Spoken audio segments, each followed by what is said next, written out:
شیعیان امروز دارن در عراق می جنگن و در سوریه می جنگن و چرا اهل سنت کاری نمی کنن؟ ببینید اونها جهاد نمی کنن، دارن می جنگن در راه باطلشون. الله سبحانه و تعالی در قرآن کریم میگه لیس للانسان الا ما سعى، نگفته لیس للمؤمن الا ما سعى، لیس للمسلم الا، لیس للانسان، هر انسانی که جهد بکنه، کوشش بکنه، چیزی رو به دست میاره. کفار امروز رفتن در پی علم، دانش، به علم و تکنولوژی رسیدن، از ما پیشرفت کردن. روزگاری که ما در پی علم و تکنولوژی بودیم، همین شاهزاده های فرانسوی و ایتالیایی و بریتانیایی در اندلس اسلامی در دانشگاه های اونجا با واسطه می اومدن درس می خوندن. امروز یک جوان مسلمان بزرگترین آرزوش اینه که چطور به اروپا بره، چطور به آمریکا خودشو برسونه. دلیل این است که کوشش کردن، سعی کردن، تلاش کردن و الله سبحانه و تعالی میگه لیس للانسان الا ما سعى. ما از عاقبت صحبت نمی کنیم، آخرت از آن مؤمنین هست، اما اسلام اومد که هم دین ما رو خوب بکنه، هم دنیای ما رو، هم آخرت ما رو. اسلام اومد که یک عده انسانهای وحشی که فرزندانش رو زنده به گور میکردن، بت‌ها رو میپرستیدن، از اینها انسانهایی ساخت که بر دنیا حکومت کردن. اسلام برای نیامده که ما در گوشه خونه بشینیم، در گوشه خانقاه بشینیم، به سر و کله خودمون بزنیم، داد و فریاد را بندازیم، بگیم بله اسلام امینه. دقیقاً دشمنان اسلام یکی از اهدافشون همینه که مسلمان ها مشغول همین کار باشن. ببینید هر جایی که استعمار اومده، اگر روس در افغانستان اومد، اگر آمریکا افغانستان رو گرفت، اگر استعمار انگلیس قبلا کشورهای اسلامی رو به استعمار کشاند، اولین کاری که کردن خانقاه ها درست کردن برای مردم.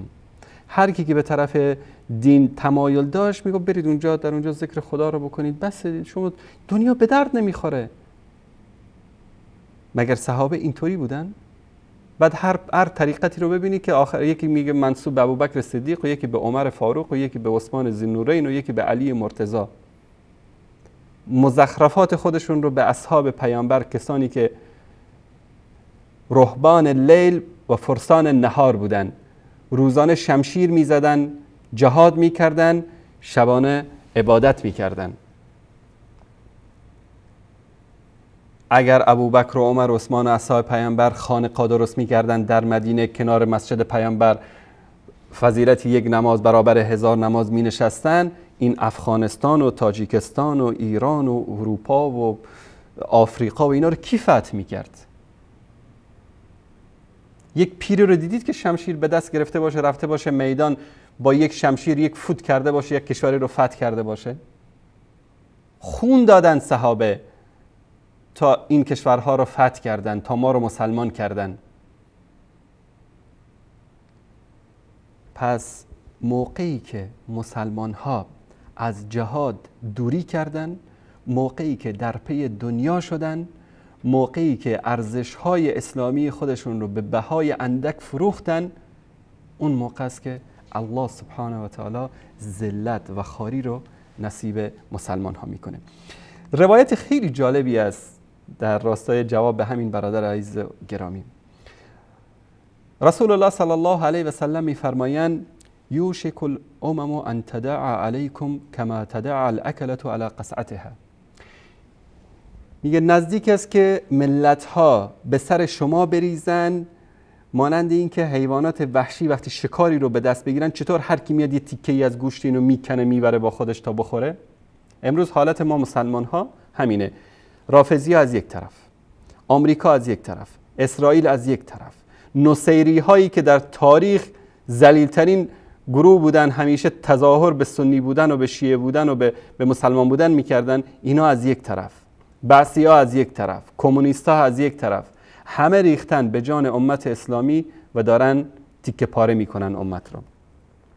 یکی از صحابه کسانی که قله های مجد و عظمت رو اونا پیموده بودن تعجب کردن. یا رسول الله ما با 313 نفر رفتیم مشرکین رو تارمار کردیم در بدر، حتما در اون روز حتما مسلمان ها خیلی کمن. یکیشون چی میگه؟ و من قلت نحن یومئذ یا رسول الله، حتما در اون روز کمن مسلمان، یکی دو تا بیشتر نیستن، به خاطر همین دشمن به اینا میاد حمله میکنه. رسول اکرم صلی الله علیه و سلم میفرمایند قال بل انتم یومئذ کثیرون، بلکه شما بسیار زیادی در اون روز، 1,600,000,000، 1,800,000,000. ولکنکم غثاء کغثاء السیل، مانند این خس و خاشاک روی آب. سیل که میاد ببین خس و خاشاک روی سیل رو دیدید؟ این خس و خاشاک آیا به درد میخوره؟ امروز حالت ما مسلمان ها مثل همون خس و خاشاکیه که بر روی آب هست، بر روی سیل هست. اون زمان، در زمان صحابه، تا میشینیدن که صحابه به نزدیکی فلان شهر رسیدن همه فرار میکردن. در مقابل 10,000 صحابی 200,000 نفر تا دندان مسلح اومدن شکست خوردن. چرا؟ چون رعب و خوفی که در دلهای کفار به سبب ایمان و یقین صحابه وجود داشت. رسول اکرم صلی الله علیه و سلم میفرمایند ولینزعن الله من صدور عدوکم المهابه، این خوف و ترسی که از شما در دلهای دشمنان بود، این رو خداوند چیکار میکنه؟ دور میکنه. به سبب چی؟ به سبب خودمون، به سبب ضعف ایمانمون. امروز میبینید که 4 تا سرباز اید زده و کثیف آمریکایی میاد 2-3 هزار منافق رو جلو میندازه، به ناموس، به مال، به جان امت اسلامی تجاوز میکنن. چون اون ترسی که اجداد مثلا افغان ها در دلهای انگلیس ها به سبب ایمانشون قرار داده بودن، امروز این ترس از دل اونها دور شده. و میگه الله سبحانه و تعالی در قلب های شما وهن رو قرار میده. یعنی چی؟ سستی رو، عدم میل به جهاد رو. صحابه وقتی به میدان جهاد وارد میشد به این فکر نمیکرد که ضعیف هست، لاغر است، سلاح داره یا نداره. چندین مورد ما داریم در سیرت خالد بن ولید رضی الله تعالی عنه، وقتی که در اوج درگیری که مسلمان ها دارن شکست میخورن، زره و کلاه و سپر رو میندازه، شمشیرش رو میگیره، وارد صفهای دشمنان میشه و سبب میشه که بعد از لطف الله سبحانه و تعالی مجاهدین پیروز بشن. امروز به سبب ضعف ایمان الله سبحانه و تعالی این سستی رو در دلهای ما قرار داده. یکی از صحابه میاد میپرسه یا رسول الله و ما الوهن، ای رسول خدا این سستی، این وهنی که در دلهای مسلمان ها در آخر زمان وجود داره و دشمنان بر اونها مسلط میشن، این وهن به سبب چی میاد؟ سبب این وهن چی است؟ رسول الله صلی الله علیه و سلم میفرمایند حب الدنیا و کراهیت الموت، دوستی دنیا و ترسیدن از مرگ. چه بسیارن امروز مسلمان هایی که دین خودشونو در مقابل دنیا میفروشند. در مقابل 3-4 هزار دلاری که آمریکا میده، با 2 و جبریش و عمامه و عبا و قبا میره در پارلمان سیای لشکر دشمن میشه. به خاطر چی؟ به خاطر 3,000 دلاری که حقوق بهش میدن. و کراهیت الموت، ترسیدن از مرگ. رسول اکرم صلی الله علیه و آله و سلم با ابن عباس دارن میرن. ابن عباس پشت پیامبر صلی الله علیه و آله و سلم بر مرکب ایشون سوار است. میفرمایند یا غلام، ای پسر، اینی اعلمک کلمات، تو رو چند کلمه بهت یاد میدم، چند حرف بهت یاد میدم. احفظ الله یحفظک، الله رو حفظ بکن. حفظ الله سبحانه و تعالی یعنی چی؟ دستورات الله سبحانه و تعالی را انجام بده، از منهیاتش دوری بکن. الله سبحانه و تعالی تو رو حفظ میکنه در همه جا، در کوه، در بیابان، در بحر، در همه جا الله سبحانه و تعالی تو رو حفظ میکنه.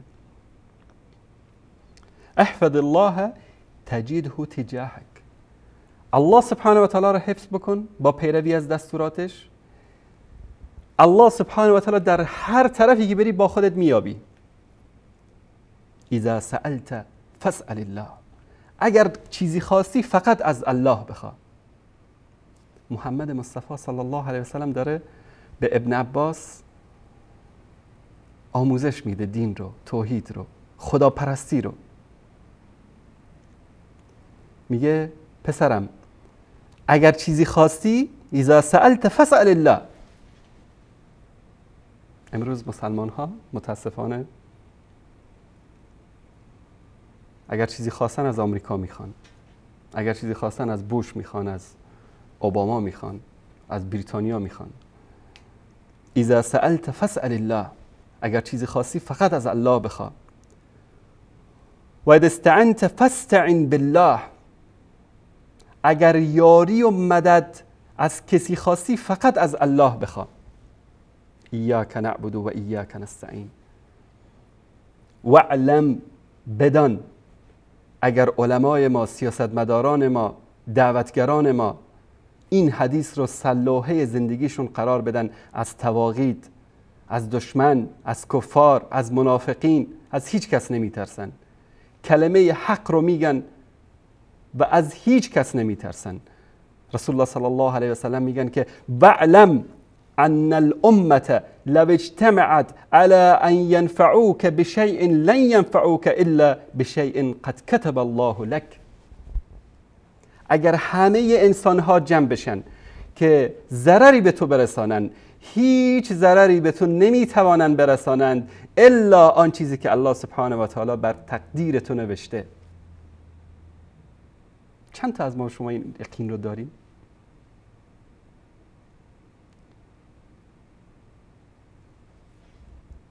همه انسان ها، ببینید همه انسان ها، ارتش آمریکا، ارتش ناتو، ارتش نمیدونم روسیه و اسرائیل و با بمب های اتمشون، با هواپیمای بی 52شون، با هواپیمای بدون سرنشینشون، با موشک هاشون، خامنه ای با سپاه و با اطلاعات و با ارتش و با هر دم و دستگاهی که داره، همه جمع بشن بخوان به اندازه یک خار که به بدن انسان میخله ضرری به ما برسانند، نمیتوانند مگر اینکه الله سبحانه و تعالی در تقدیر ما نوشته باشه. در ادامه پیامبر صلی الله علیه و سلم چی میفرمایند؟ ولو اجتمعوا على ان يضروك بشيء لم يضروك الا بشيء قد كتب الله عليك. اگر خواستن به تو ضرری برسانن، همه این انسان ها، همه موجودات خواستن به تو ضرری برسانند، به تو ضرری نمیتوانند برسانند الا آنچه که الله سبحانه و تعالی خواسته. همه اگر جمع بشن نفعی به تو، فایده‌ای به تو نمیتونن برسانند. مرگ من در ساعت فلان، روز فلان، تاریخ فلان تعیین شده. همه انسان ها جمع بشن که اون تاریخ رو یک ثانیه عقب یا جلو بکنن نمیتونن. انسان این یقین رو داشته باشه، هیچ وقت از این نمیترسه که در مقابل دشمنان، در مقابل کفار، در مقابل منافقین ندای حق رو لبیک بگه.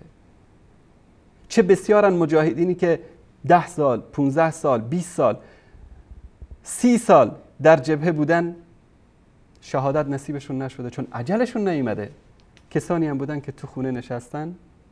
یکی از علما داستان جالبی رو میگفت روزی در منبر صحبت کردم در مورد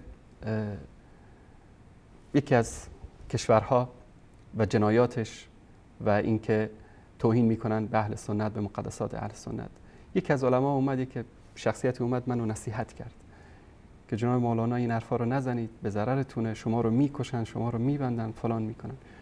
میگه چند روز بعد همین شخص در انفجاری که بمب کنار جاده‌ای که هدفش کاروان نیروهای آمریکایی بود، بمب انفجار کرد و اون شخصی که من را از مرگ میترساند کشته شد و اون شخص، اون عالم بزرگوار، هنوزم زنده است.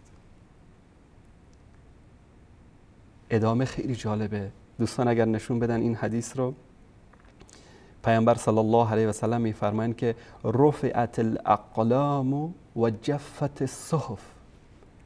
یعنی چی؟ قلم ها برداشته شده، یعنی اون کسی که تقدیر شما رو می نوشت دیگه نوشته، تموم شده، قبل از اینکه شما به دنیا بیاید نوشته شده. و اون صحایفی که تقدیر شما رو تو می نوشتند خشک شده. مرگ و زندگی شما وقتش تعیین شده، قابل تغییر نیست. پس چرا ترس؟